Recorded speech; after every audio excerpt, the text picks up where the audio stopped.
السلام عليكم ورحمة الله وبركاته. اللهم صل وسلم وبارك على سيدنا محمد.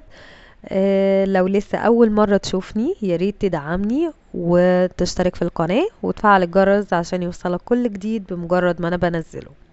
إن شاء الله النهاردة هنعمل مش وصفات أكل ولا حاجة، هي وصفة لتنظيف الأسطح، وكمان هناخد منها هتنفعني في تنظيف الفراخ او السمك، وازاي اشيل الزفارة منهم.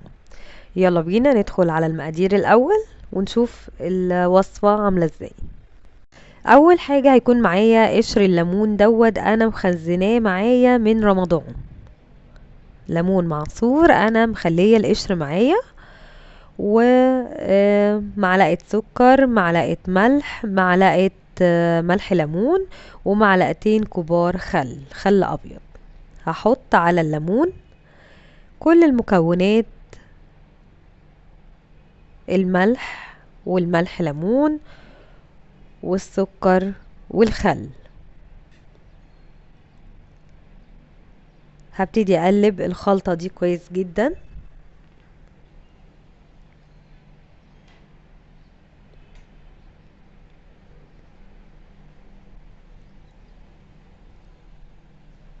تمام كده. هجيب الخلاط بتاعي، هحط فيه كبشة او كبشتين من خليط الليمون وابتدي اضربهم.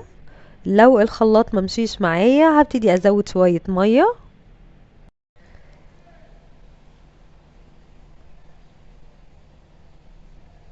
تمام كده.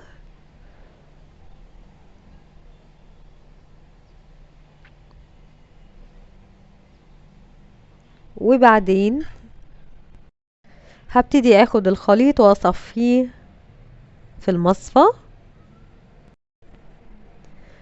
واكرر تاني نفس اللي انا عملته في الخطوات، ان انا هحط الليمون في الخلاط.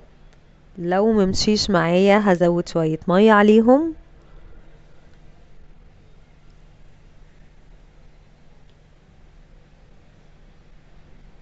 لغاية ما اخلص الكمية بتاعتي كلها. انا ممكن استغنى عن الخطوات دي واعمل الليمون اسلقه في مية واحط عليه نفس المكونات، الملح والملح الليمون والخل والسكر.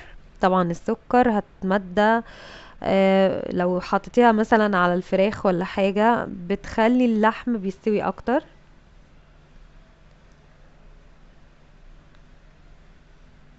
وفي النهاية هتطلعلك الخليط كله كأنه معجون.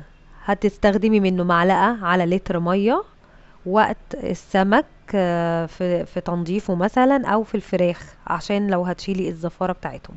بس انا الخطوة دي عجباني لان انا هاخد المية اللي هتطلع منهم، هقول لكم في النهاية هعمل بيها ايه.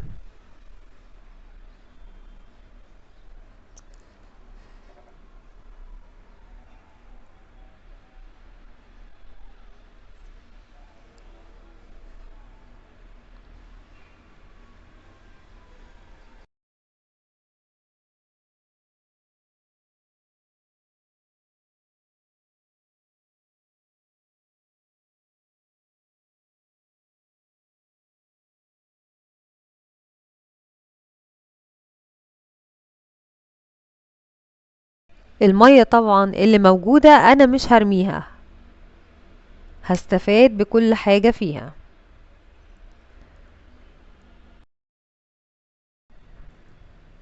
الخلطة دي او الوصفة دي ممتازة جدا لشيل الزفارة بتاعت اذا كان سمك او فراخ، حلوة جدا.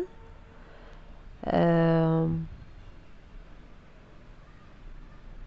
جمعي بس كمية ليمون والموضوع هيبقى بسيط معاكي، مش هياخد وقت خالص. الخلطة دي بعد ما تخلص ينفع ان انا اشيلها في الفريزر، كويسة جدا، وهطلعها في اي وقت هستخدمها فيها. انا كده تقريبا خلصت الكمية بتاعتي كلها. هبتدي ان انا هنزلهم في المصفى.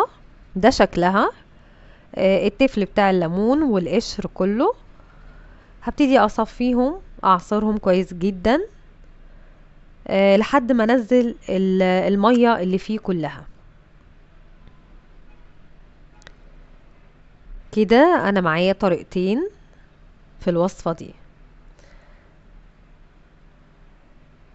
شايفين المية بتاعته كتيرة جدا وحلوة.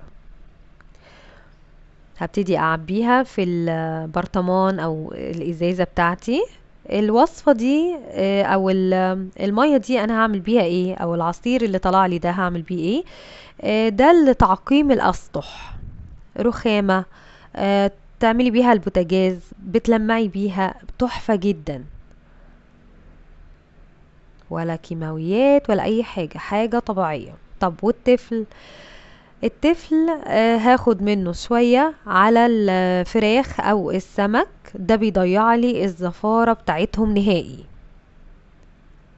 يبقى انا بمجرد ان قشر الليمون طلع لي وصفتين، وصفة للتنظيف ووصفة لشيل الزفارة بتاعة الفراخ او السمك. يا رب الفيديو يكون عجبكم واكون وصلتها لكم بطريقة بسيطة وسهلة. ولو عجبكم الفيديو يا ريت تدعموني ولايك وشير وسبسكرايب للقناة، واتمنى ان انتوا تجربوها وتقولوا لي رأيكم فيها ايه.